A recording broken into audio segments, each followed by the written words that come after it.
There's a special rung in hell reserved for people who waste good scotch. Say, how many drinks? This will make 6 martinis. All right. Will you bring me 5 more martinis? Leo, line them right up here. How do you know this? That's what I do. I drink and I know things. Do you know how much of my blood and sweat are in this drink? Figure of speech. Rock and roll. Welcome to the Ananas podcast. My name is Sven, and I'm the founder of Ananas, an online training and management platform for the bar and restaurant industries. And I'm also the host for this podcast, where I get to interview and hang out with some of the most inspirational people in our industry in an attempt to try and figure out what it is they do differently in order to achieve their success.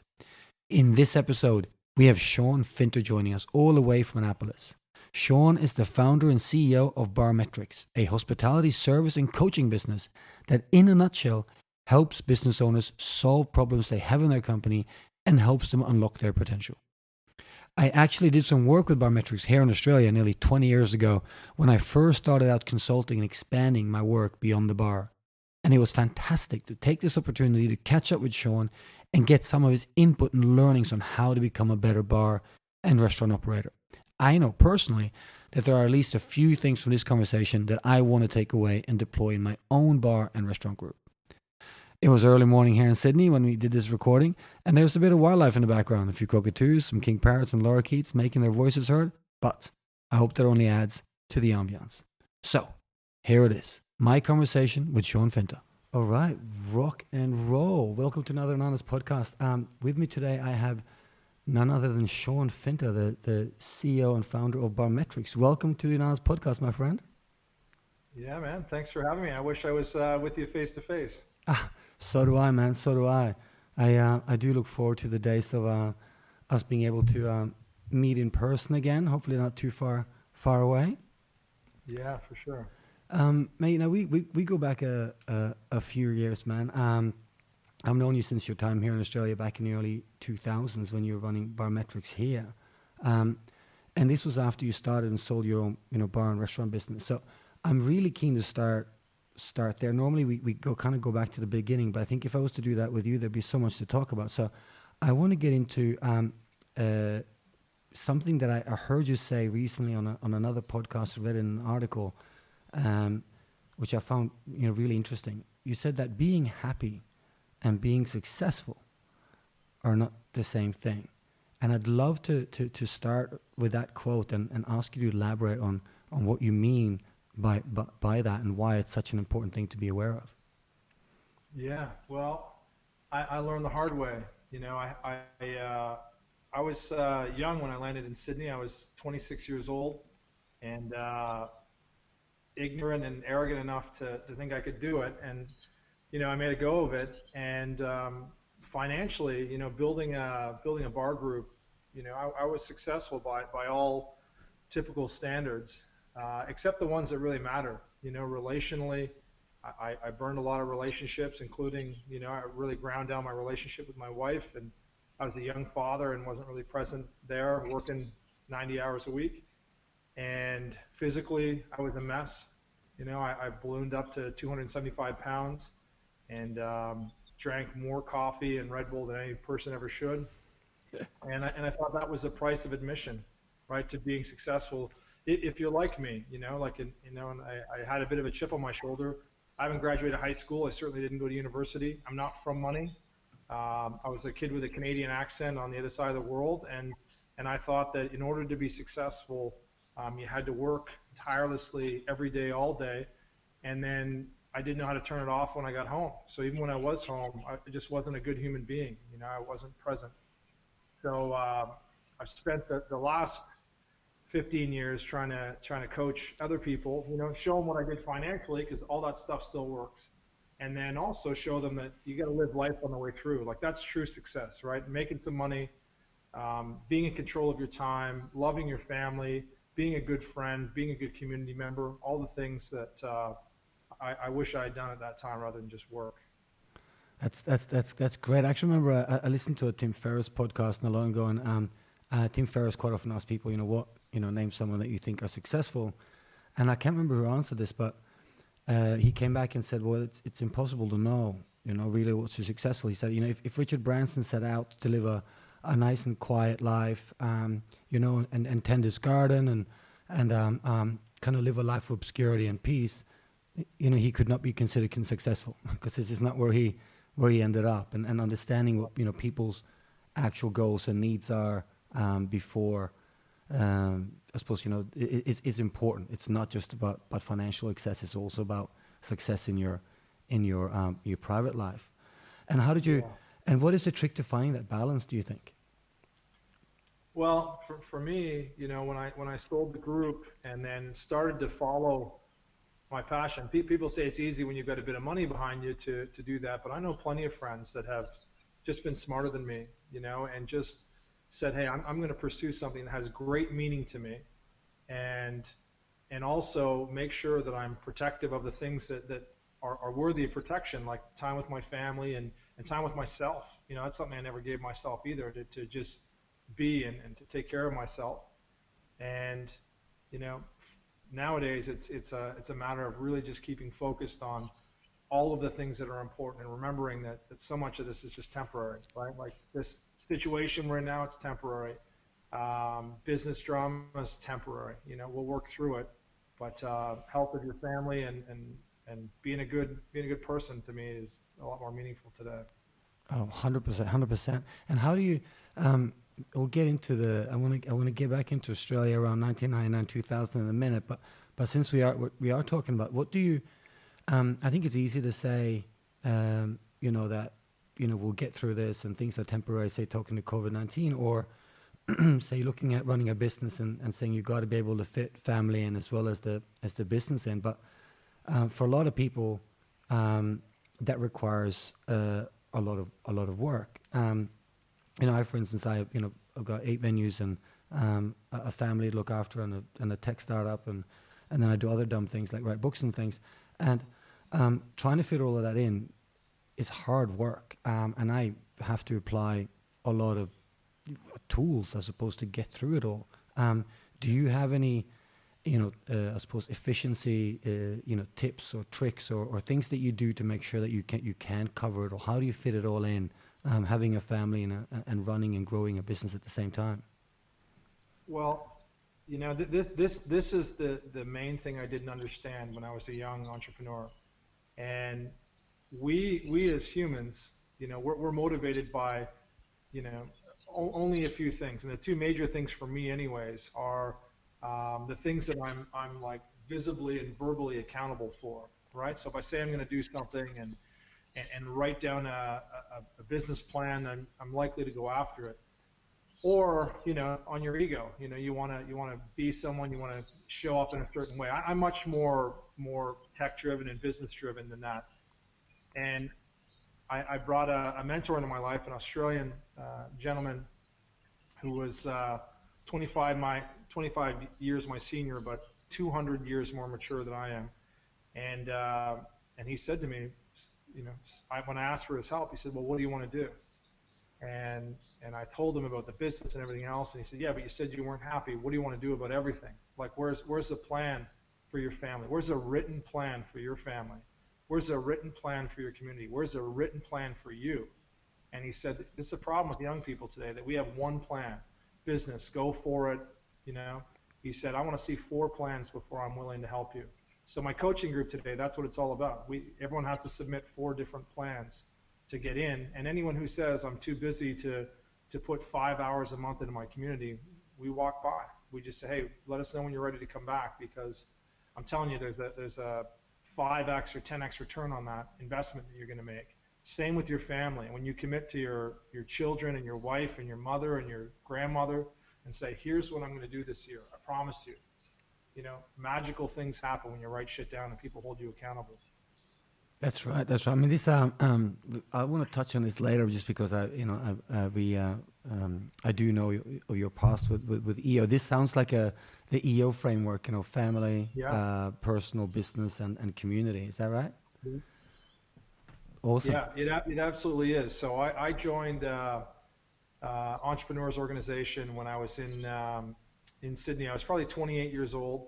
I met Vern Harness, the founder, who I interviewed yesterday on my show, or not yesterday, last week. He's the founder. He's been a longtime mentor of mine.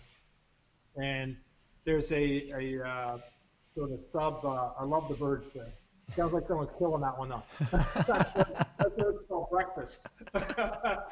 They are. The sun's out trying to get the neck. And they hang outside my window and begging for nuts and seeds, man. It's crazy. All right, yeah. So with EO, there's a sub chapter inside of it called Forum, and the idea behind Forum is that like entrepreneurs tend to get so wound up in their business life that they let everything else fall apart at the peril of like sometimes even their lives. You know, they're afraid to ask for help, and so Forum became this place where it was absolute strict confidentiality, non-judgmental, and a place where you didn't get offered advice, but rather life experience. And I can tell you, for anyone who Googles that and looks up EO Forum and the formulas there, I can tell you, like, and I mean it when I say that it not only changed my life, it saved my life on several occasions. Right? When I had my back up against the wall and just didn't know what to do, and I understood the Forum protocol, that's what I mean. Like, this is all temporary. Like, whatever you're going through, it's there's a way forward, and the better the software that you equip yourself with, the quicker you're going to process it and handle it. That's awesome. Actually, I'd saved some of the EO questions for towards the end of my interview, but because we're in it, I do want to keep kind of pursuing it. You know, I joined EO a couple of years ago as well, and I did a keynote presentation for them at their annual retreat here in Sydney. And afterwards, they convinced me to sign up, and like you, I think it was a incredibly valuable. But one thing that was really interesting to me is that I did not see any other hospitality operators in that organization. Wow, the birds are really going for it. I didn't really see any other hospitality operators in there. And then later I joined YPO, and a similar thing. And again, hardly any hospitality people in these organizations, whereas a lot of other industries are, really well represented. Do you think there's a reason why, bar and restaurant owners aren't seeking out these kind of communities, business communities, to the same degree that other industries seem to be doing? Or did I get my numbers wrong? Do you reckon? Well, no, I think you're onto something, and I think that when it comes to bar and restaurant owners, not all, but a lot of them are like me. They're street smart, but not book smart at one point in their life, and they see these organizations are for other, right? That they're not for me. And the truth is, I would never have even had the courage to go to. There was an EO University, I think, in like 2001 or 2002 in Sydney, and a friend of mine who ran a big flower company, James Stevens from Roses Only. I went to him for advice, and he says, "Dude, you need more help than I can offer. So I'm going to take you, to be in a room full of people who might be able to help you," which wasn't the most comforting thing to hear. And I went, my mind was blown. And so my message for every bar and restaurant operator is like, if you're doing it alone, you're doing it wrong, right? That there are groups and organizations.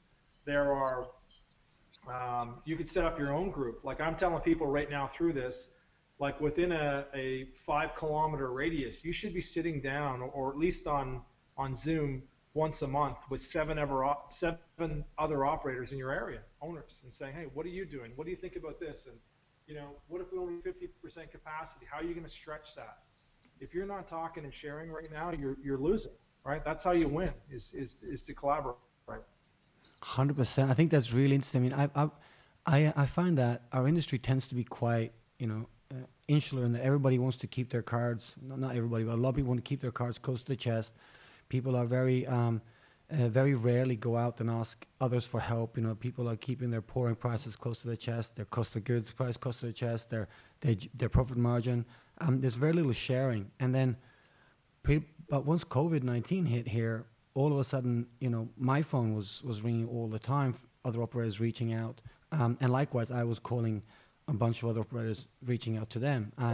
It felt like we're just, the one with the one bar, calls the friend who's got 4, and the one who's got 4 calls the friend who's got 8, and then the one who's got 8 and calls the guys who's got 50, just to kind of figure out what other people were doing. And that was a really great time to see, or great to see how people were reaching out and asking for help. But there's no reason why we shouldn't be doing that in, I'm almost going to call it like peacetime situations, like when the world is back to normal. But I don't see a lot of it happening. Well, there's an old saying that says, never waste a good crisis. And the habits that we're picking up right now, I encourage everyone listening to carry those forward, right? Like to be humble. It takes guts to call a competitor or even someone in your demographic and say, hey, I need some help. I'm stuck on this. And I also say to bar and restaurant owners and operators, like, you got to build up your hand yourself. Like, a lot of people have incredible skills in certain areas, and they're afraid to put themselves forward because they think everyone is good at that. And bullshit. Like, most people are good at 2 or 3 things, right? If you run a restaurant, your team has to be good at about 100 things, right? So if you're world class at a couple of things, like, don't be afraid to offer that up as exchange or collateral to say, hey, listen, I'm worth investing in, and I need some help. Awesome. And it took me 27 years to be able to say those words. So you said something that I found really interesting, and I think it's I want to ask another question on that. So you said people mostly master something really well, like 1 or 2 things really well. Now when I grew up and started in industry, and what a lot of people that I talk to in industry seem to favor is that you should recognize your strengths, but you should work on your weaknesses.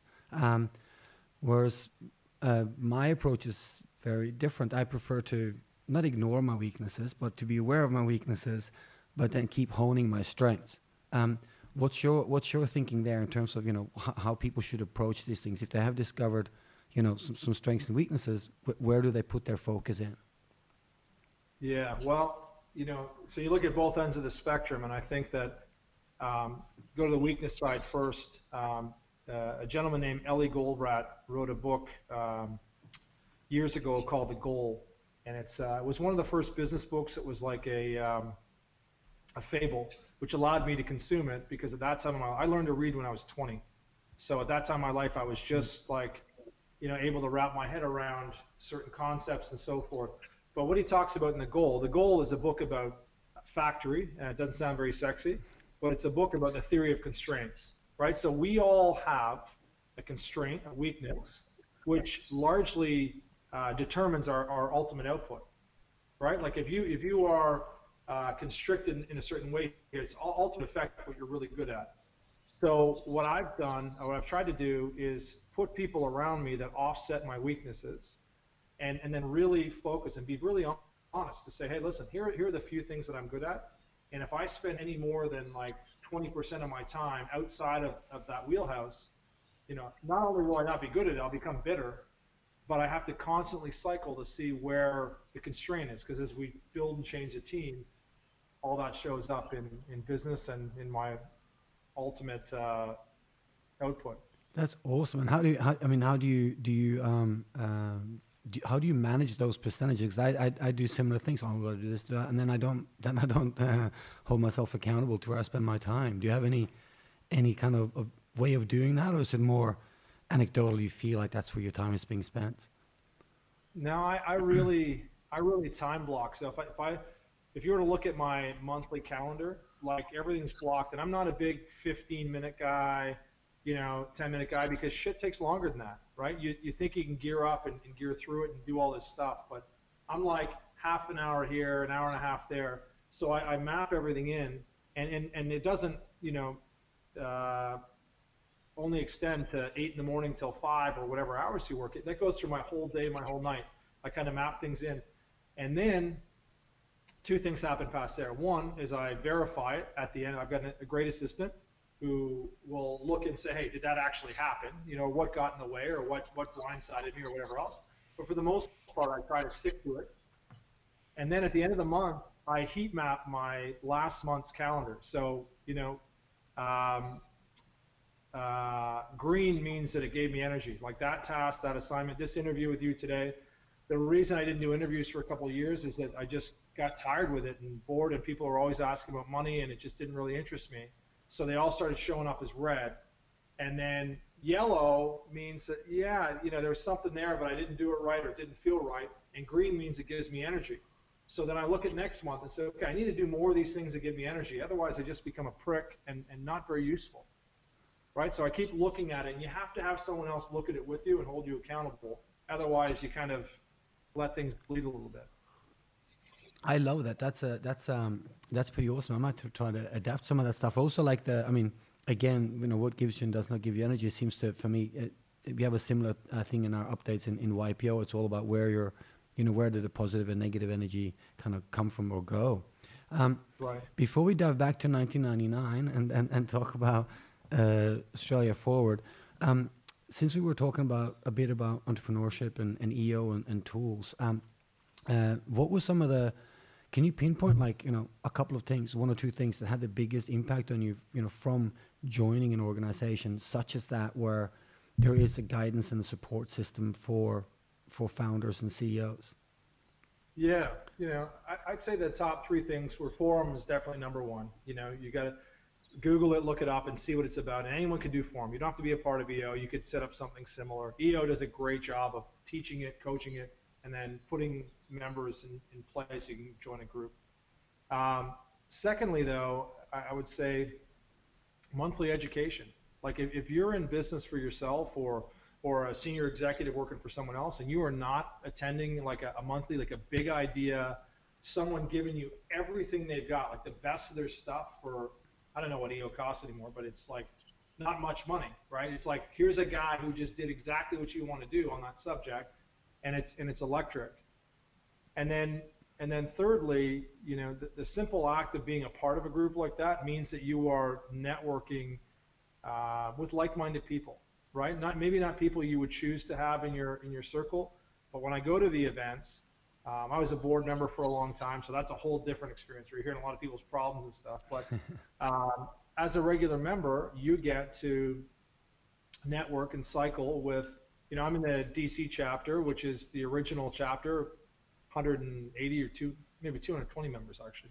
Wow. It's a big chapter, and with a couple hundred people, you're going to find 20 people that can change your life and just change your perspective on things. And that's what every entrepreneur needs to do, is get out of their own head, right? Entrepreneurship is lonely as hell if you do it wrong, right? You think you're the only person, everyone needs something from you, until you get with a bunch of other entrepreneurs, and then you're like, hey, we could all offer each other something. That's right. Yeah, one of the things that I found to be, probably the most surprising is how much value there was in listening to the stories and the problem solving of other founders and business owners from industries that are so unrelated to mine that I would have struggled to see any similarity, on a surface. And then you sit around the table and there's so much to take away from it. And I think, I really encourage more, hospitality and bar and restaurant owners to seek out these various business environments, whether it's EO, YPO, or there's a bunch of others out there, that, kind of install that community and we can find people you can trust and rely on. And even like in my current YPO, we now have weekly forums because of what's going on with COVID-19. Every Friday we have a mini forum for an hour. We all dial in and talk and share the updates. And it's amazing just to be able to get that stuff off your chest in a very safe environment. So yeah, massively encourage it. Yeah, last thing I'll say on that, Sven, I interviewed over the course of like 5 or 6 years, like over 100, like millionaires that made a lot of money, and billionaires. There was about 6 or 7 billionaires, and the rest were like high millionaires. And there was only 4 things that I found in common amongst these people. Number one is they were all part of a peer group all the way through, right? None of them tried to figure this shit out on their own. Number 2 was they all had mentors. Number 3 was they all had a active business plan, which their entire executive team had. They didn't own the plan, their team owned the plan. And number 4 was they all had a board. All of them, right? So those are the only 4 things they all had in common. But if that doesn't tell you there's a formula to super success, whatever that means to you, then I don't know what does. That's super cool. That's super cool. I like that. There's so many things I want to ask you about that. We have to return to those four later on if we have time. I want to be there in person next time with those birds. Yeah. I can't hear too much of the birds, but I think they're definitely out there. I heard some good squawk just before. Let me pop this drink up real quick. Give me 10 seconds. I'll be back. Hey, go for it, man.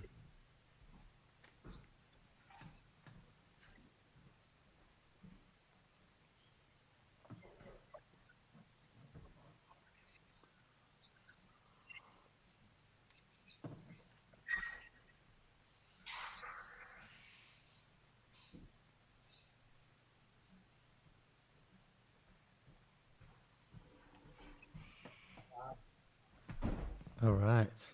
There we go. We are back with more drinks. We're back.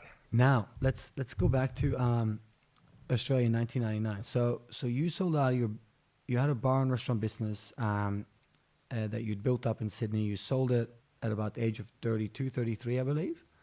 Yeah. Can you talk to me a bit about why you decided to sell your business and move into a different type of entrepreneurship or startup? Like, why did your paths change at this point in life?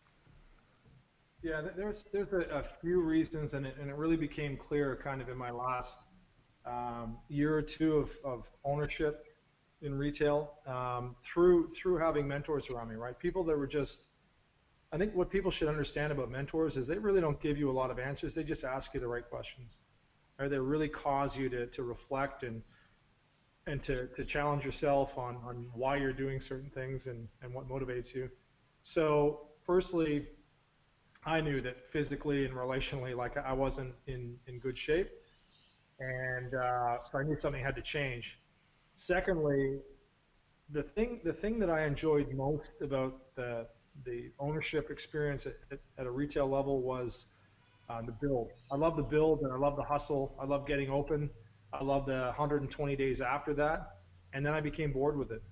You know what I mean? Like I'm quick to tell people, especially young people, I was not a good owner in the sense that good owners are patient and they're mature and they're socially mature. Like I would have a place doing $75,000 a week, making tons of money, and I'd sit out front on a Tuesday and wonder why there was no one in there.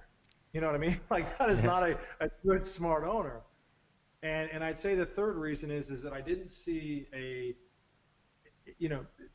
ownership of bars and restaurants wasn't tied to who I really am. You know, I like to help and I like to strategize. I like to take something from here to there, but as I said, I'm not a set it up and hold kind of guy. And when I added all those things together, one of my mentors said to me, like, the answer's obvious, it's time to go.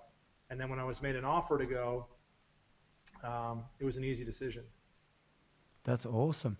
Now on the podcast here, we've often talked about what people have learned from the process of opening their business, because a lot of people that would listen to this are, you know, those that are looking to grow their career and maybe, you know, step out from working for someone else to working for themselves. But we've never really talked about what people have learned from selling a business.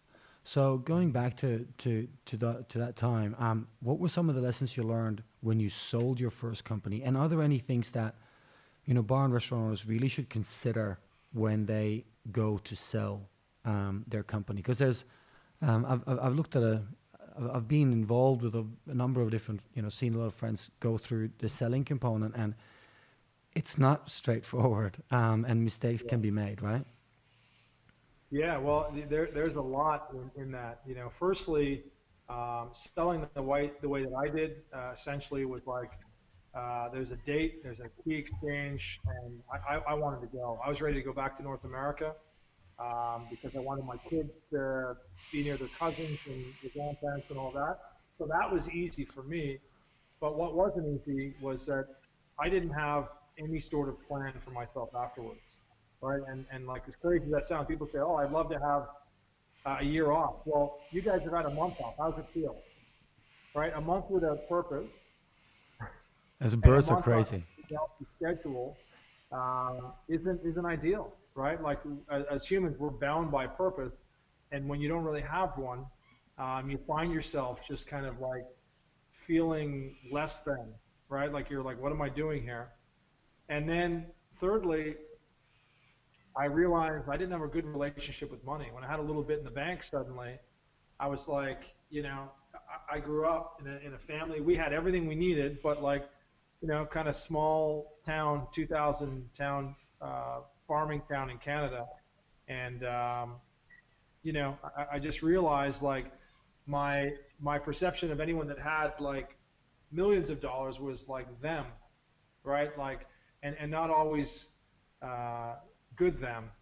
And actually, it was a good lesson for me. Another friend in my life said to me, because I was struggling with that, and he said to me, he knows I like music, so he said, Sean, you've seen the guitarist plug in the amp, and then hit that guitar for the first time, and your hair stand up, and he said, the guitar is you, and the amp is money. He said, if you were a dick before you had money, look out, world, like people are going to hate you.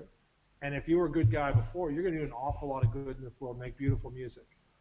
So I could have saved a couple of years of therapy on just listening to that guy. Wow.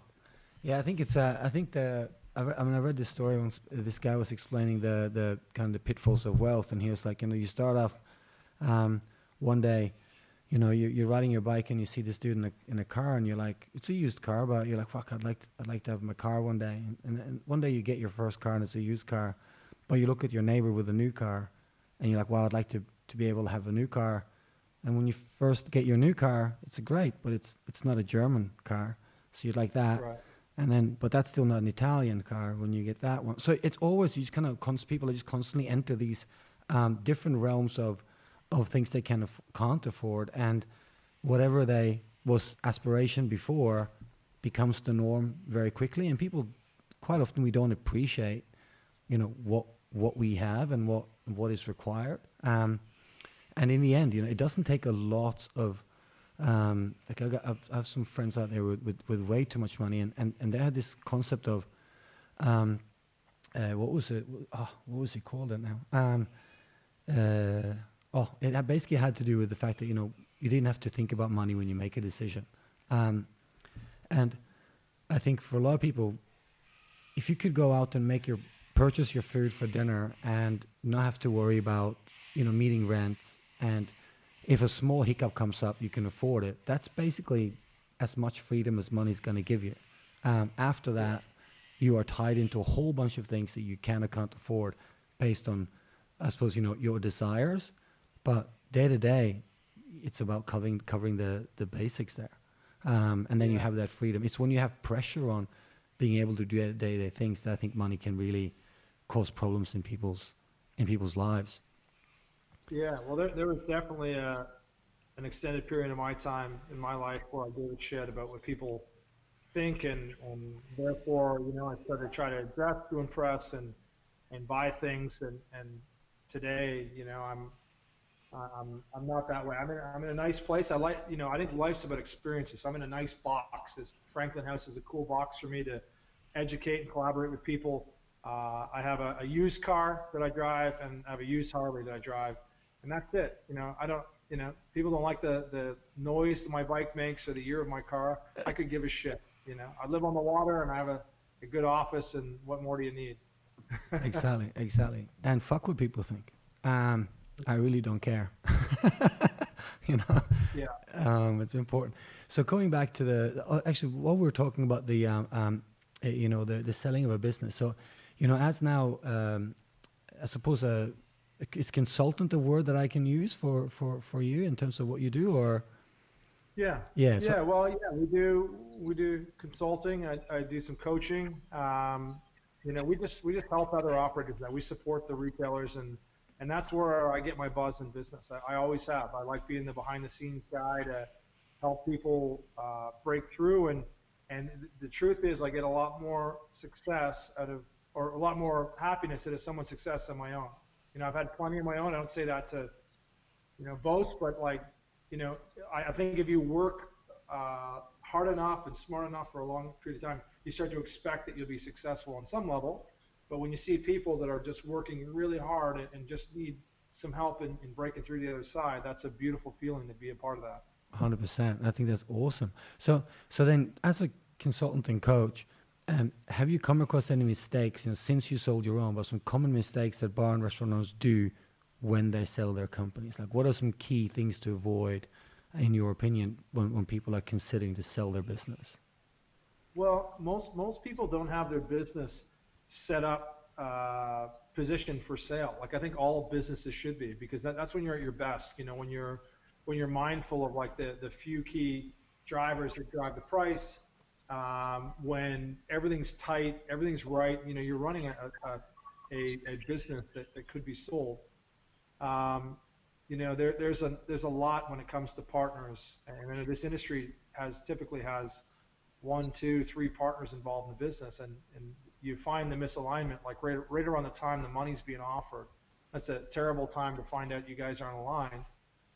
So we see that, and then you have, outside of misalignment, you have like on totally different pages, we have I could give you 10 examples of clients that are only a decade apart, which isn't much time, but one partner thought, hey, we're at 10 units now, we're going to go to 100 units, and the other partner's like, I'm the fuck out of here, I want to go golfing. And it's like, have you guys never spoken to each other? Like, don't you ever have coffee? You know what I mean? Like, there is like zero conversation about what might be next until someone's wife or husband tells them when they're exiting. So yeah, there's plenty of mistakes, and most bars and restaurants, to be honest, aren't worth anything. They're just, people own their jobs, but they don't really own a business, and that sucks. That's what we try to help change. That's true. I think that's a really good point. I remember when we opened the small bar licenses came out in Australia originally, and I think the maximum capacity you could have on any venue at the time, excuse me, to qualify for that was 60 capacity. And my opinion of that at the time was, well, at 60 people capacity, most of those venues, you're simply buying yourself a new job. You're not setting up a business that you can necessarily grow and live off, because there's just not going to be enough turnover there for you to do that with that low capacity, right? So I thought that's a really good point. And I think also it is difficult. A lot of, I think, partners in hospitality join up because they worked together in a bar once or for quite a while, and they both were able to borrow some money from their parents, and they started a bar together, and that was kind of the goal. And then since then, there's no further goal on what it takes to sell. When we did a fundraising for our business, for our speakeasy group last year, we raised just over $1.3 million, I think, from 400 investors into the company, and it was a wake-up call for me to look at how much work we had to do on the back end to set ourselves up to a point where we could even take investment. There's a lot of restructuring to do there. So now we always operate at that level, but coming into that, I thought we had our ducks in a row pretty good. But there's quite a bit of a difference between running day to day and being a business that someone can invest into or buy. And it's not a quick turnaround to make those changes.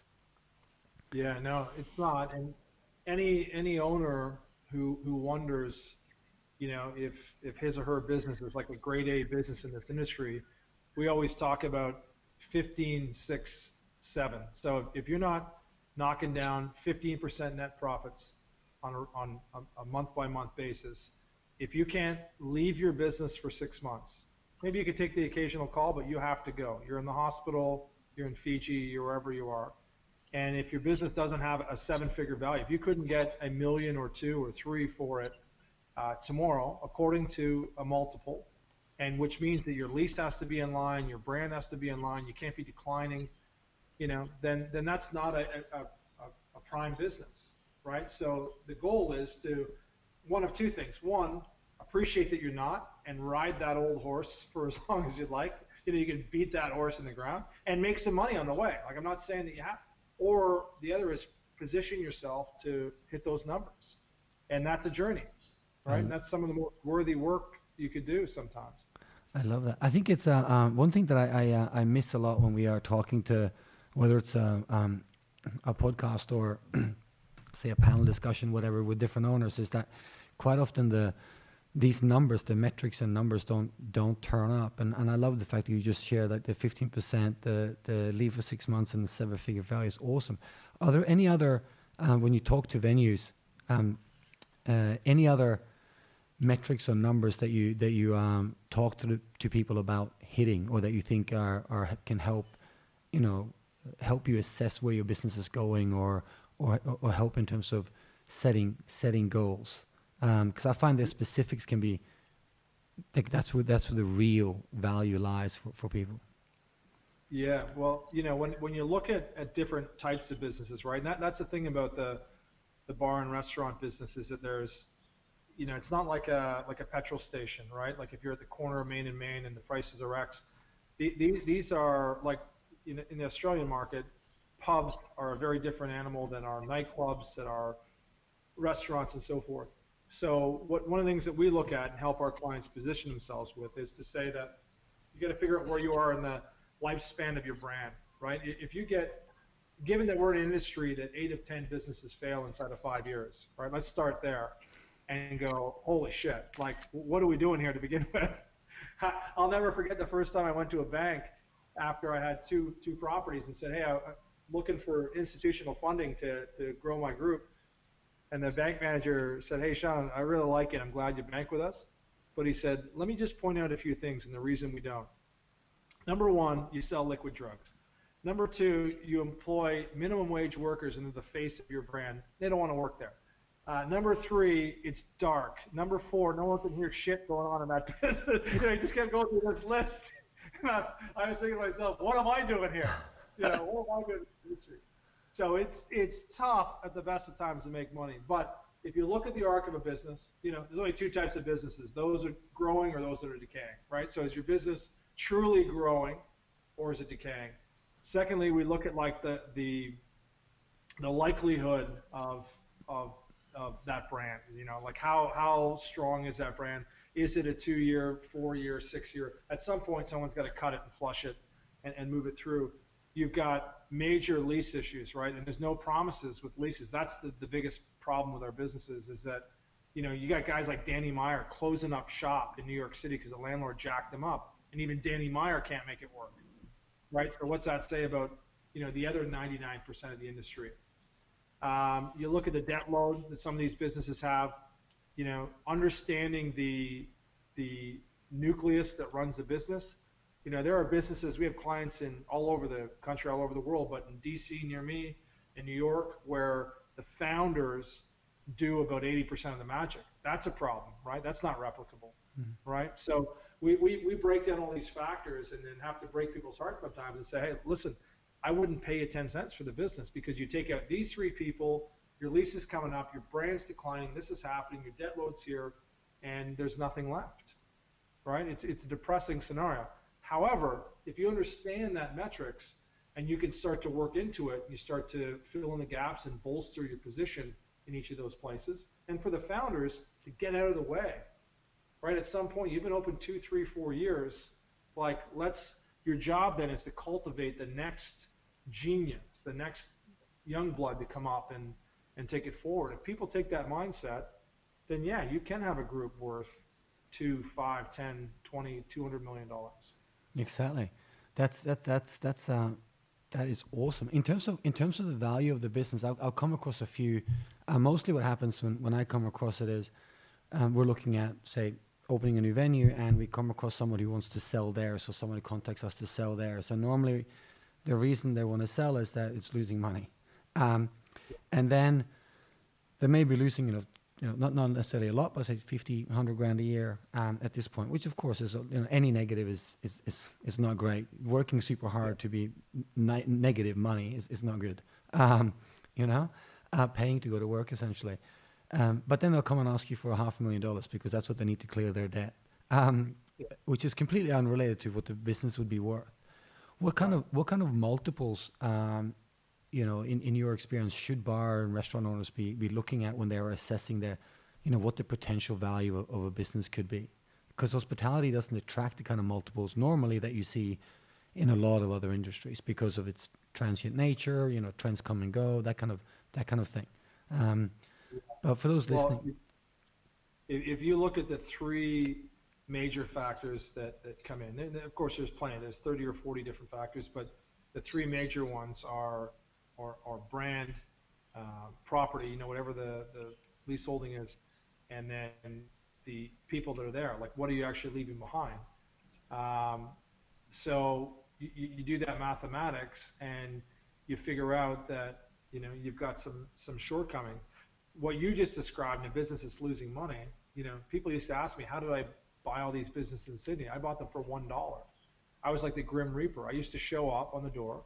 I learned a very handy skill when I worked in London for a consulting firm when I was in my early 20s, and we used to mark businesses. So we would sit outside, we'd take turns, we'd count people going in the door. We'd have somebody go inside, we'd take a menu, we'd know all your prices. We do our research with real estate companies, and we'd find out exactly what you're paying for rent or close. We'd mark like the labor distribution, so we knew what folks would get paid inside. And I would put together a P&L and a balance sheet according to a forecast, and I would knock on the door. And plus, you hear rumors. This guy owes this guy money. People talk, right? When you owe people money, those people talk to other people. So I would knock on the door and say, hey, listen, I believe you're losing money. I think and I lay down the information in front of them, and I'd say, this is what I think you're losing. And God knows what debt you have after all these years of what you're doing here. And I might be willing to let you out of that, if you want to leave. Now, here's the thing. Here's what a lot of people don't understand. The bar and restaurant ownership, it's an incredibly low bar to get in. Like any idiot can get involved, right? That's the problem with the industry, that there's a low barrier to entry to get in. It's hard to get out, right? It's Hotel California, right? Once you rack up that debt, you're on the leases, you're on the equipment charge, you're on all of that, you're in deep with the bank. And then a guy like me shows up back then, and my old self shows up and says, listen, here's the position I'll take. If I get this letter signed that you're looking to battle out of this, and you're looking to sell the business. So the major people involved are the landlord, who wants a guy like me, who's a premium operator, taking over the property, if I can get my terms. Secondly, your creditors, and I'll say, listen, this guy is going to go down like the Zeppelin, right? Like he has got no money. He's racking up debt every month, and he owes you $180,000 or $20,000. You're going to get shit, right? So we're going to look to battle you out at 40 cents on the dollar, and we go through all the motions. And then if I can get those terms, then I pick up the business, right? So that's how I used to do it, and paying $1, but picking up some of the debt. I'd take 40% of this, 20% of that, and if I couldn't get my terms, if I couldn't make my future cash flow work, I wasn't going to pay for his or her mistakes. So that's kind of how a buyout works in that sort of scenario. And there's plenty of that. Like, people want to own a business now. Shit, there's about to be tens of thousands of businesses available in that configuration. Yeah, loads of them. I mean, we've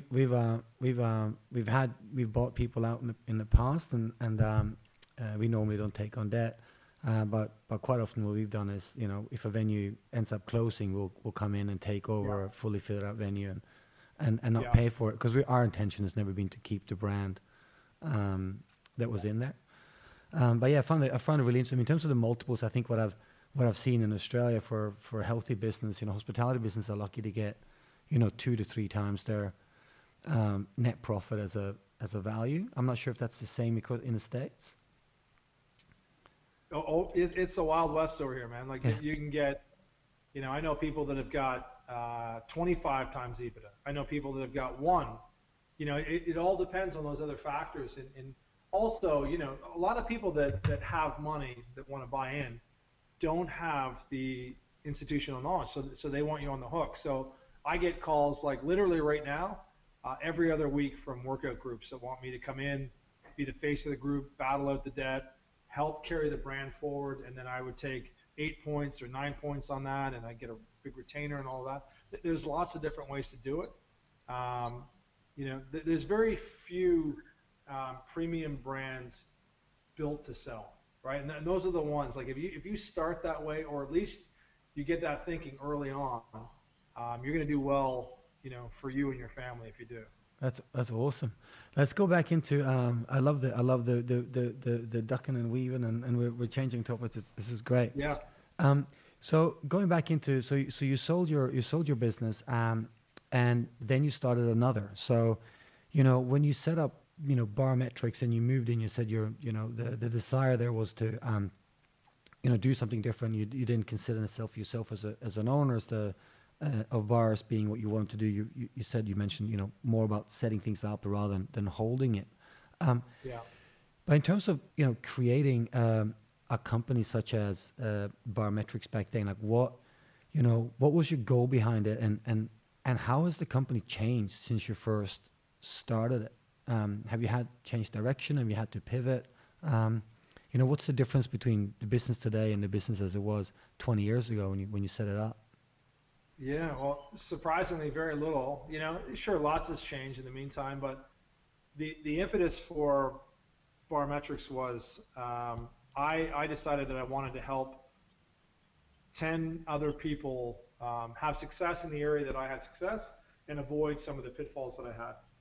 And it wasn't hard to find those 10 people when you're giving away for free and said, hey, listen, I'll do this. And there's some skepticism, like, why would you want to do that? But I'm a pretty sincere person, so I convinced them that I just wanted to help. And then as I was disbanding my board, like we had to have this sale go through and everything else, I told them what I was doing, and one of the members said, oh, so you're going to start a consultancy? And I'm like, I didn't even know there were like bar consultancies that you can make money out of doing the thing that I love doing. This is like my gap year. And I said, do you really think I could get paid doing this? And he said to me, he said, you know what, it's hard in an industry that operates with so little money in the bank, right? Like we know that typically the accounts are empty. They're operating in this urgent quadrant all the time, not the important things. And so he said, if you can come in and solve an important area for them, like minimizing loss, then you can encourage them to keep part of it and pay you part of it for other consultancy. So that's where the idea came from. And I developed software, which I had a bunch of money in the bank, and I thought the original software was going to cost me $200,000. I would have been happy if it only cost me $1 million. I burned through cash as another lesson, like you think you know enough and you bring people on, and but I was out of my depth. But we developed a pretty cool product, which still, in future iterations, like we've evolved a lot, but that product still runs today. And the company grew from, wanting to help 10 to the new number was 100. We had 80 clients in 8 months, and then it just went on. And today we've served over 7,500 operations teams around the world. We work with a couple thousand a year. I have a select group of 50. I fly in 50 or they fly in from all over the world when we're allowed to do that. I run big projects with companies like Diageo all over the world, business of bars, and I just get to do my art. I really, I'm in a playground, like I'm in a building with 4 floors. There's different studios on different floors. There's a bar up here. There's a bar in the cellar. There's breakout rooms. Like I just do my shit.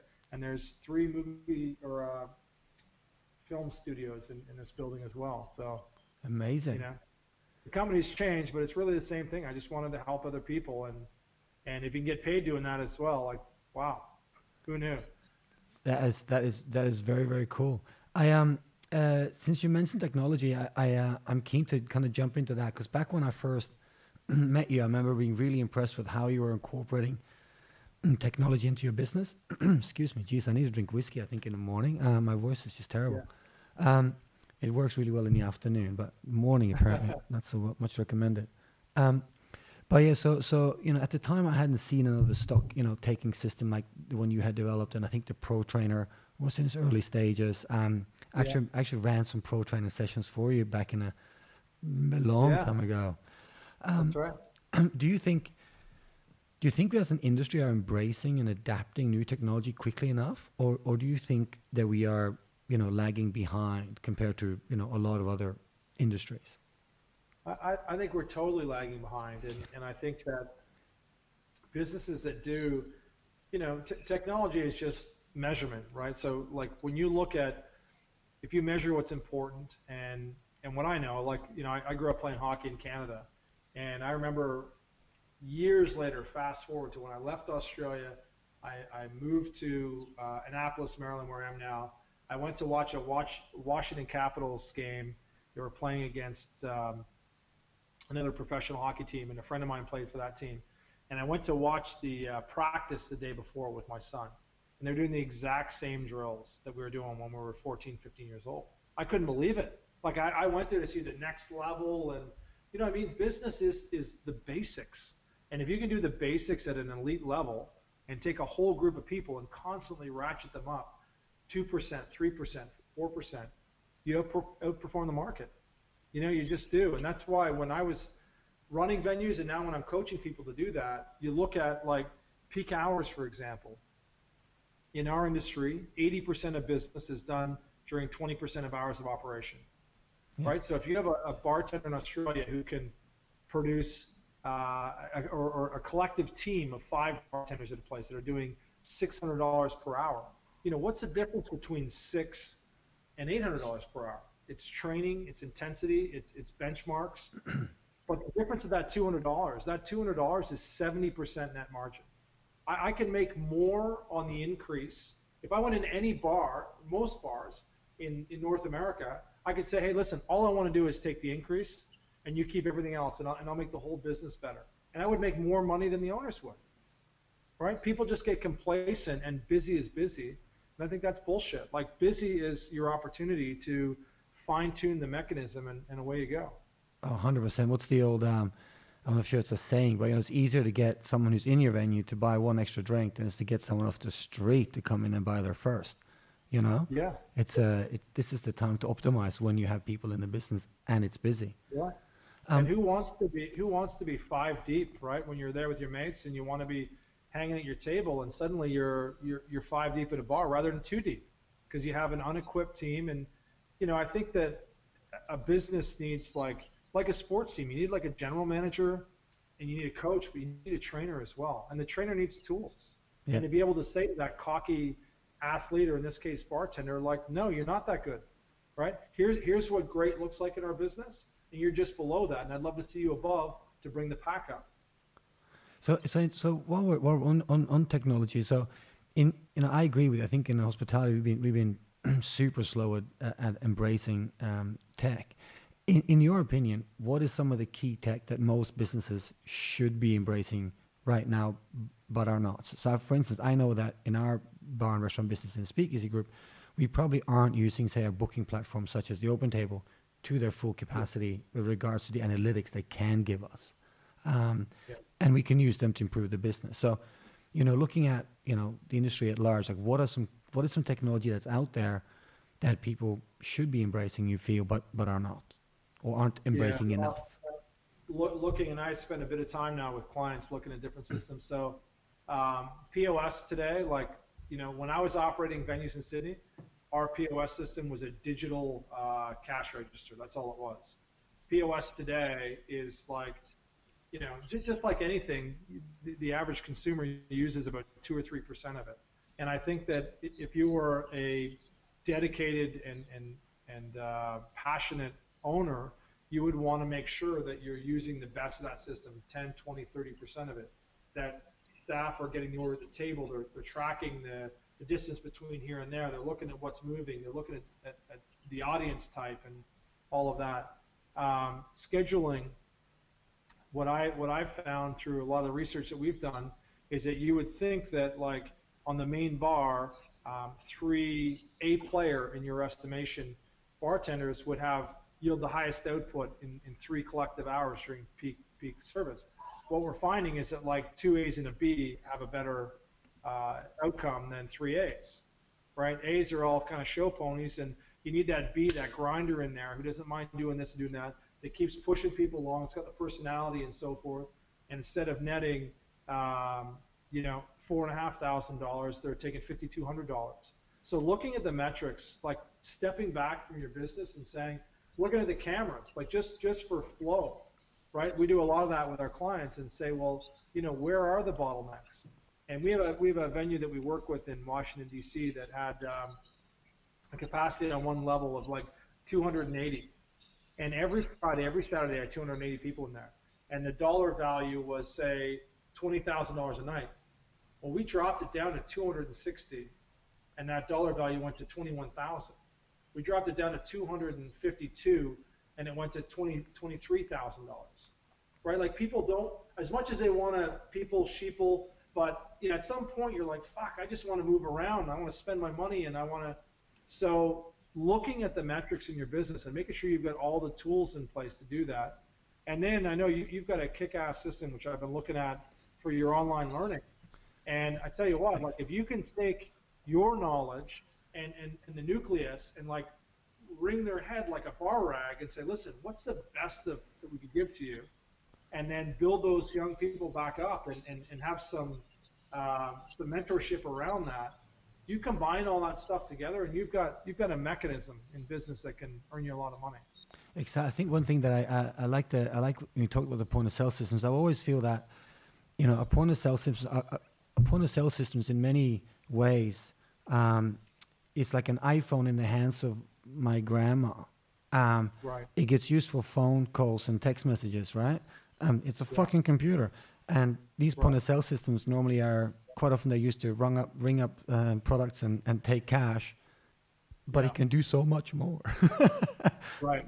But quite often we don't use the systems to their full capacity. In terms of so your example of, we had the same at ODV when we opened. I remember we opened the ODV in Sydney in 2010, and we had a room that wasn't open yet. We had a whiskey room, and we weren't doing a lot. Like, it's a quiet little bar. It's the first year, we opened. I think we were doing, $6,000 on a Friday night or something like that.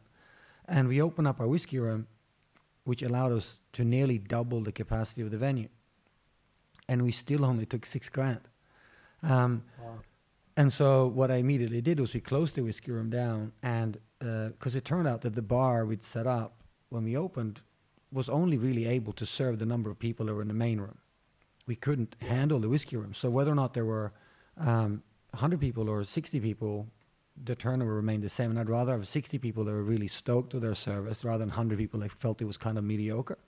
And we reset the bar completely and reopened, and then we doubled the turnover pretty quickly. But it came down to the bar setup. In terms of recognizing the metrics, you said, like, is there a technology out there that that people can use to get more analytics out of their business and out of the sales? Is it predominantly sitting with POS, or are there other tools out there that people can plug in that you know of? Yeah, well, it's an overlay. Looking at, for me, anyways, you look at front of house square footage and say, what is our yield on that? When we look and say, how do we do that? Most operators aren't like you. If you open up a room, it doesn't really work. They tweak things. They keep jamming a square peg into a round hole. They fuck around, and they just lose their time and money. So when you pull it all back and say, if, for me, again, like, as a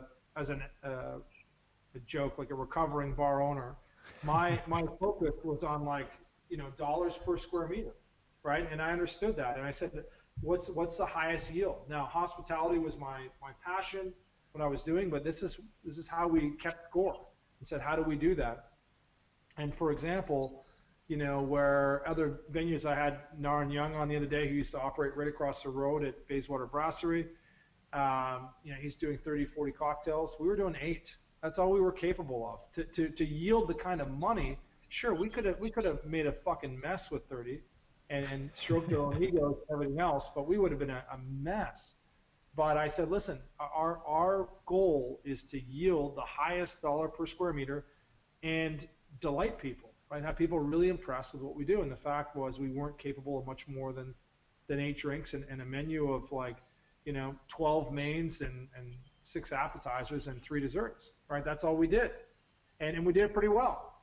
And, I think some people, their ego or their art gets so far in front of, what's going to be viable for the business. And I think that, if you look at each of my properties, I said, listen, it's going to take me a year to get it going, 3 years to make my money, and then we'll have some sort of declining tail. That's how I saw it.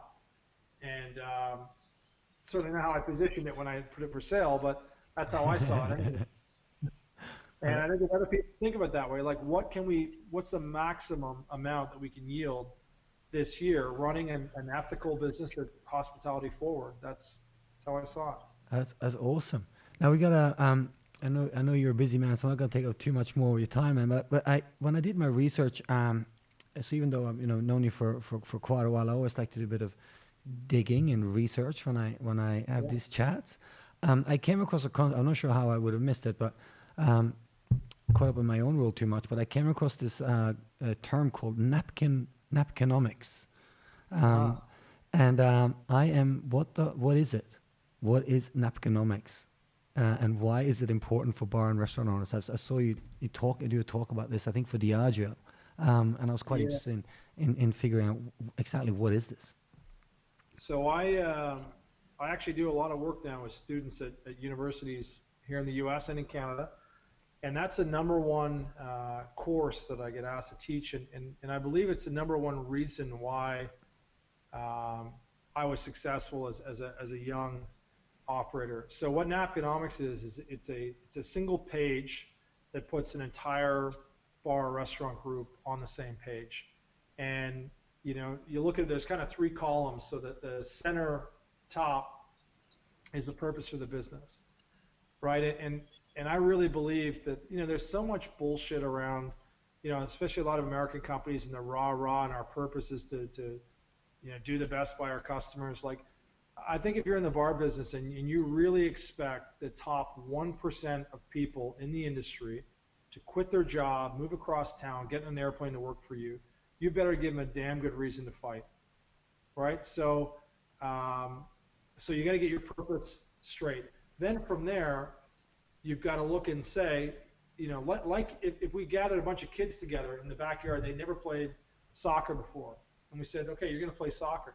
Well, how do you play soccer, right? And you have some kids that have played it before, and they'll put up their hand and say, well, you got to, you got to keep the ball out of our net. Okay, good. What else? We got to put the ball in that net. Okay, good. What else? We got to stay in bounds. Okay, 5 on this, whatever. You work out the rules. So napkinomics is like, how do you win at hospitality? Your brand of hospitality. What does it really mean if I win with Sven's version of hospitality, or what's a team win with my version of hospitality? So I encourage to limit it to 3 things, because people really can't remember 5 or 57 things. Once you get those 3 things, it goes to a 3x3 matrix. Okay, you said to do X. How do we do X? Give me 3 things. You said to do Y. Give me 3 things. Do Z. Do 3 things. That's the whole middle. The right side of the page is 2 things: the core values of the people that work there, right? So what does the person look like? What is their DNA to be successful in your system? And I don't believe that like your A+ player would ever become my A+ player. We're different people. We're friends, but we're different people, right? So here's the DNA.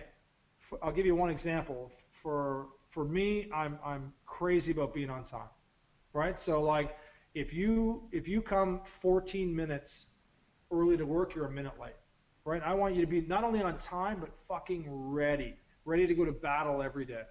I want to hear about what Trump said on the news or what's happened here. Fuck that. Let's go to work and let's get things done.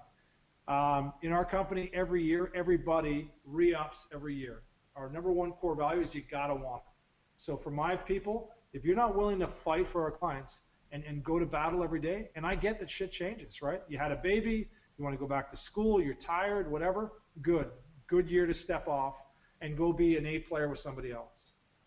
And then on the same side of that page is like, what do our clients really love? And I don't mean like, oh, they love a good price, they love this. Like 3 layers down, level 3, what is it why do they really, really come here? There's a reason.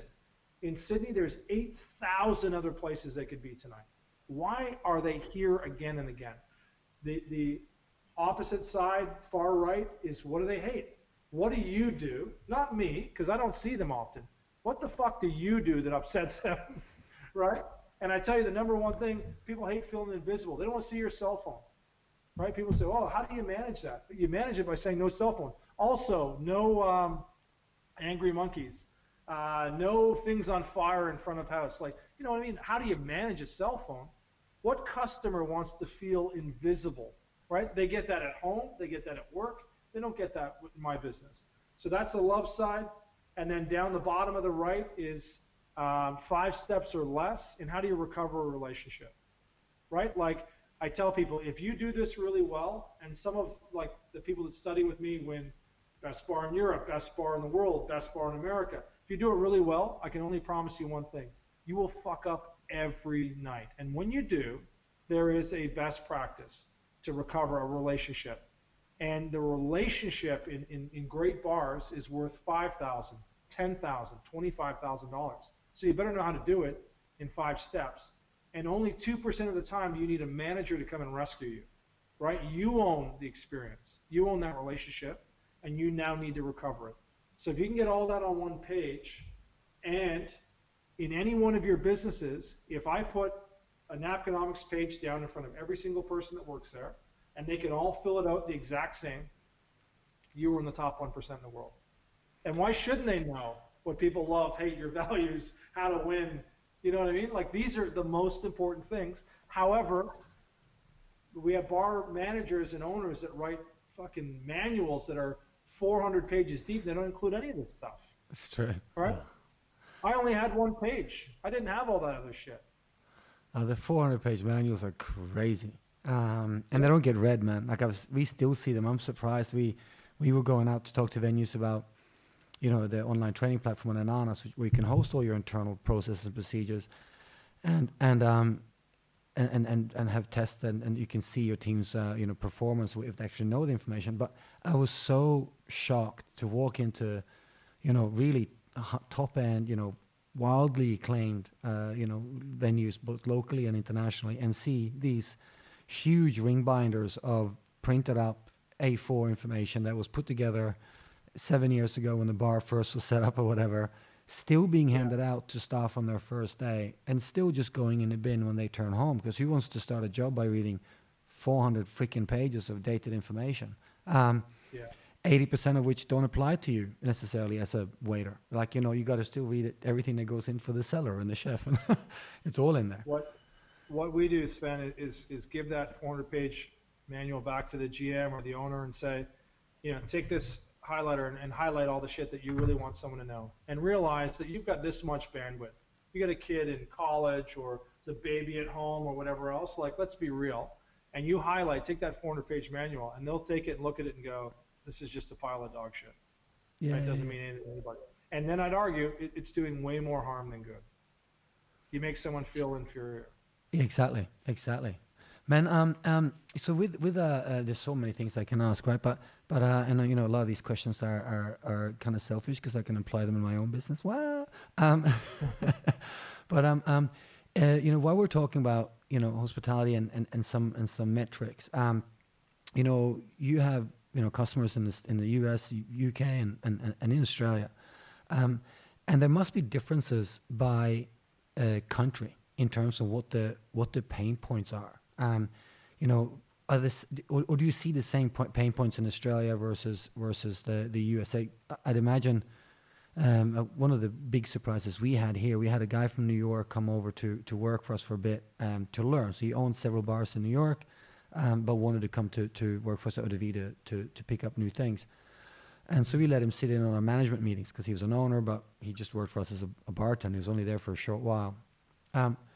And I remember at one of the meetings he came out and goes, wow, that was an eye-opener.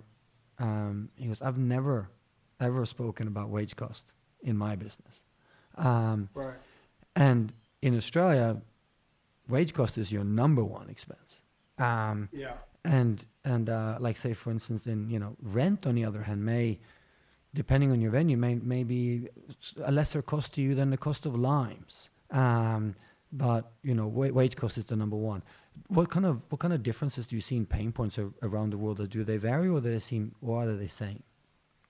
Well, I think if you look at the basic business structure, right? Like, so wage costs in Australia compared to the US, the people that need to work and live in a place all get paid by somebody, right? If it's not the owner, it's the customer, right? So people kind of make it up as you go. I see, like, we have offices in 8 countries. So I've got a slightly global perspective. and the hospitality industry is very similar in all 8 of those countries. Like you have a box where you bring wholesale goods in the back door, you turn it into retail products, you sell them, but the main product is hospitality, right? Like a friend of mine defined hospitality in a way that I'll never forget, and her name's Christina. She said, hospitality is how somebody feels about themselves while they're in your company, right? Like service is very different. We can all serve each other. I can put things on the table for you, but hospitality is how I'm going to make you feel while we're together, while you're in my building. And if you get that right, if that's the focus, I tell young kids, like if you're serving a pint of beer, like, yeah, 1/3 product, 1/3's kind of the venue and everything that comes with it, and then there's hospitality. And most businesses miss out on that last part. And it's a big ask to ask a 23-year-old to be the face of your business, right? To do all these technical things, a million things you got to do every shift, and then affect the way a group of 46-year-old men feel about themselves. Right? That's a pretty tall order. Yeah. I don't care who you are. And by the way, we're going to pay you minimum wage for your time and effort, right? It's just not a good model to begin with. But those that do it well, in any country we deal in, like if you get that this is about the customer and the way they feel. You figure that out. It seems to me like everything else kind of works itself out. It's true. I think. When I used to do a lot of consultancy work back in I think you and I were, competitors to some degree back in many years ago. But when I used to consult, the thing that drove me crazy was when I met owners that told me they were selling beers and pizza or wine and food or whatever, and there seemed to be so little focus on the customer experience and what the hospitality, if you like, and the kind of the how you make people feel. I think that's part of that reason may have come from the fact that 20, 30 years ago most venues served the same stuff, especially in Australia. If you went to a pub, you'd have to look at a menu, you just order what you want. They all served wedges with sour cream and sweet and chili sauce and freaking salt and pepper squid, and they all had VB and Crown Lager, so it was safe. You could just order what you wanted. It's changed a lot now, and I think that the hospitality of the future in 10 years I think will be as different as it was to us 10 years ago, and the experience element is going to be dialed up to the max as we compete with Netflix and the convenience of your couch, which is who I see as my main competitor. Is not my fellow bar and restaurant owners. It's people's home and comfortable couches and the entertainment they get there. And I think a lot of owners should take heed to that warning. Like now you could, where I live now on my phone, I can order my favorite food from my favorite restaurant. It gets dropped off right at my house. I could even get drinks now the way this is going. Cocktails in a box and so forth. I have a big screen at home where I have a dinner party on the back deck and everything else. And we better pay attention to the fact that like we're losing our edge, that people can access these things, and unless you get back into the business of like literally spreading the love, like if you don't love your staff, if you don't love your customers, if you don't love your purpose and why you're doing things, it's only going to get tougher and tougher in business, because people can feel that, right? They really can. 100%. All right, I've got a couple of. I'm going to wrap it up soon, my friend. I've got a couple of, as we've been talking, a couple of quick fire questions that I've written down along the way from things that you've said. So right. one of the things you talked about was mentors. How do you? So I'm someone who's not really had a mentor, and I feel like I've shortchanged myself a lot as a result. But I have been asked to mentor others. How do you seek out mentors? How should people go about finding mentors? Asking for myself. Yeah. So there's a formula for like anything, and I have mentors, and I mentor others, and when it works, it's a beautiful thing, and when it doesn't, and you just move on and try again. So firstly, I would say that like mentorship, for me, the most successful have been when I was seeking mentors aren't necessarily people that I'd be like, I'd like to go sailing with that guy for the weekend, or I'd like to spend some time with that lady. It's like the saying is, you find someone who's on the way back from where you want to go, right? They're not all the way back and feet up in the old age home, but they have all the experience that they want to share. And I can tell you, as a mentor now, I take great pride in seeing that my mentees like execute on something and go and make a change and grow bigger. So that's first off. Secondly, the onus is on the mentee, right? So you have to approach someone with reasonable expectations, which might only be 6 months in their company, once a month. You might ask for a year and see what they say. You want to say, hey, here's what the structure is going to be. So for me, the meetings are typically 75 minutes. I can share with you a form that I use to prepare myself. Mentors do not expect you to take their advice. And in fact, they don't offer a ton of advice. They often just ask a lot of questions. But if they give advice, it becomes frustrating when you don't hear anything back or they don't do anything. And no successful person wants to talk into a volcano, right? And just like talking to themselves. And I guess the final piece on this would be is that it's really humbling to seek advice in a way that you are, especially if you're an active entrepreneur, you want to talk a lot, and you gotta say a lot with a few words, and then shut up and listen, and ask why, and how do you think that applies to me, and I'm afraid to do that. Why do you think that is? And you know what I mean? Like mentors are typically pretty wise people who will tell you what they think if you ask them in the right way. And if you don't, they'll just sit there and listen to you talk and then probably won't spend a lot more time with you in the future. That's awesome. That's a great answer. Another one I put down as we were talking was around having a board.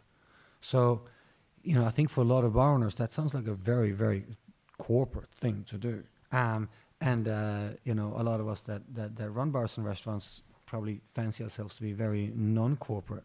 How do you go setting up a board, and what kind of costs should people be prepared to associate with it? What's the cost of having a board?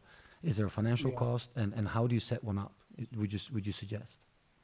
So let's start with the idea of having a board. And I tell people all the time, you're crazy not to, because why wouldn't you want to assemble 5-7 people who want to see you thrive and help your business navigate through potential landmines and help catapult you over the fence? Like, just makes sense. Secondly, how much do they cost? They're not free, but they're cheap, real cheap. My boards, here's what bar and restaurant owners need to know, is that the market in general, human beings are really, really interested in our businesses. If you own a plumbing company, you'd have a hard time putting together a board, right? Shit flows downhill, payday's Thursday, I don't know what else I can tell you. But a bar, they're intrigued. Everyone wants to own a bar, right? So, they want to look behind the curtain, they want to be a part of it. And for me, and if you own a bar and you're a good person, then you have a big network. So for my board, like, they think I'm a total rock star because I'll bring in like a whiskey expert, and after our meeting we'll do this, or I'll bring in a private chef to do that, or I'll take him out to a farm that we buy from as a road trip. You know what I mean? Like these are cool things for civilians that want to be a part of. I like you call them civilians. I do the same. I like that. Yeah. And the construct is that I like a uneven number on a board. So obviously if you're voting, it works. And my boards are typically 5 or 7. There's lots of different kinds of boards, like the basics, of course. You have advisory boards, you have executive boards that could fire you. You're not looking to do that. You just want to get advice. And when you have a board meeting, the other thing is it doesn't have to be onerous on you. It doesn't have to be every month. It could be every quarter. It could be every trimester. And you say, here are my numbers. Here's where we got to. These are our targets and goals. Here's where I want to get to the next trimester in the next 3 years. And here's what we got stuck. And you prep up for it. And these people go around the horn, and is every answer, every question like earth-shattering? No, but some are. And you're like, holy shit, I didn't even think about that. And I'll typically have an operations expert, a marketing person, a legal mind, all the gamut, but they all have to be business people and fun loving, understand the feeling of hospitality. And I couldn't have done it without it, man. My whole career, why not? You have the space, right? You have the time, and people could be your customers. They might not be. I go target people that I'm interested in, and you'll never know. Jamie, who's right around the corner here, 2 blocks from where I'm sitting right now, he's on a panel when Zuckerberg from Facebook was taking his IPO. So he's that guy. I only got to him because he's a friend of a friend, right? Some of the smartest people in the world might be 5 kilometers from where you live, and would they sit in 4 times a year and contribute to your business and get a really cool meal and become part of your company, like it's their company now, and bring their friends in and everything else? Fuck, there's no good reason not to have a board. I love that. That's amazing. So two more questions, and that's it, my friend. Again, you're looking back on your experience as a coach and a consultant. What is one small change that, and I know it's put you on the spot a bit, but what is one small change that operators can do that will deliver, in your opinion, a big impact?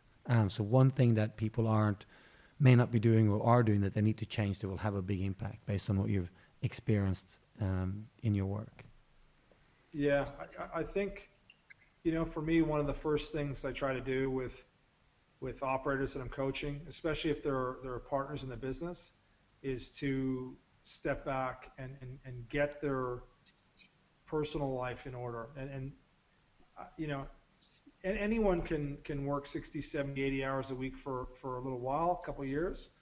But, 2 things. One, that's unsustainable for your family, your friends, and everything else.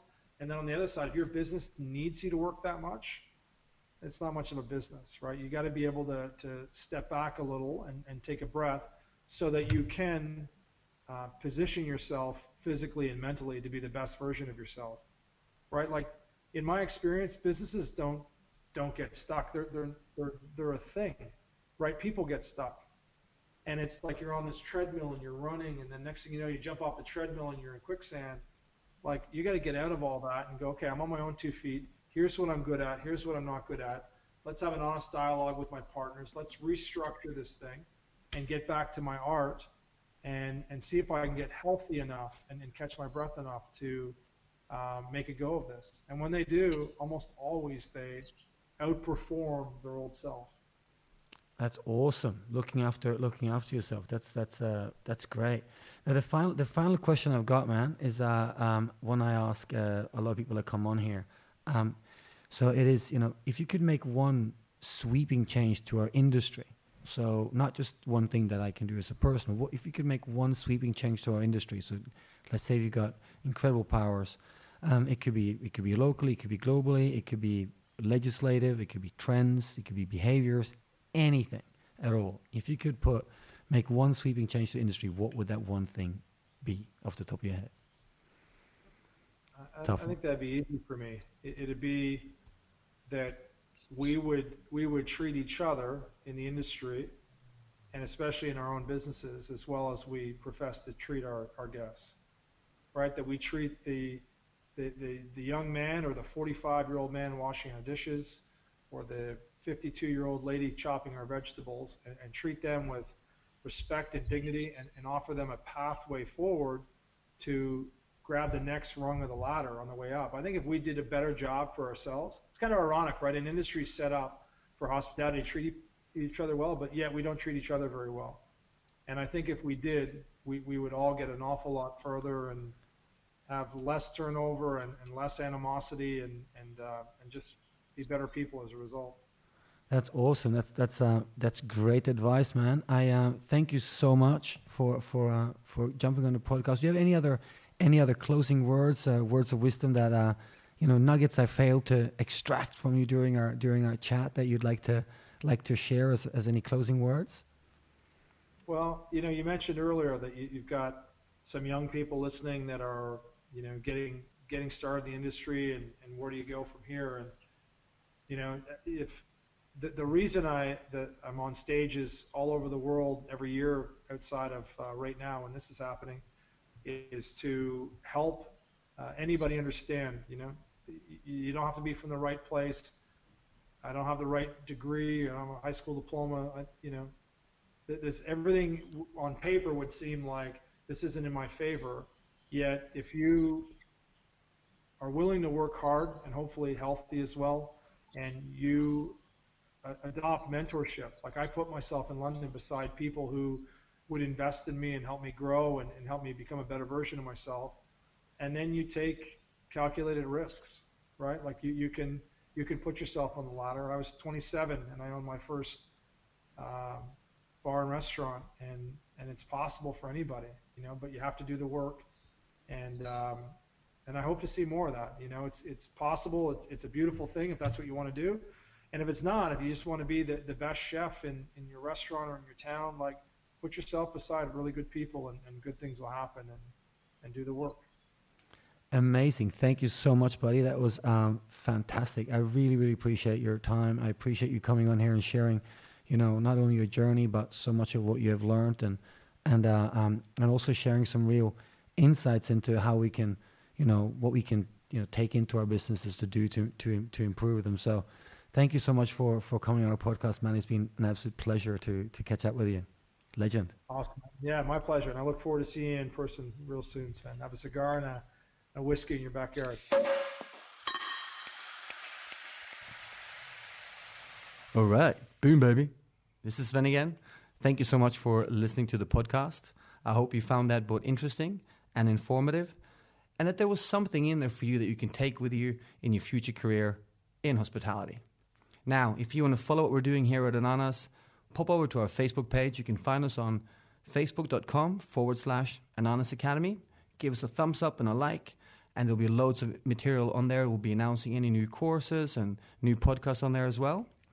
And if you're interested in learning more about what it takes to be a great bartender or a great waiter or a great server in general, go to ananasacademy.com and create your own profile.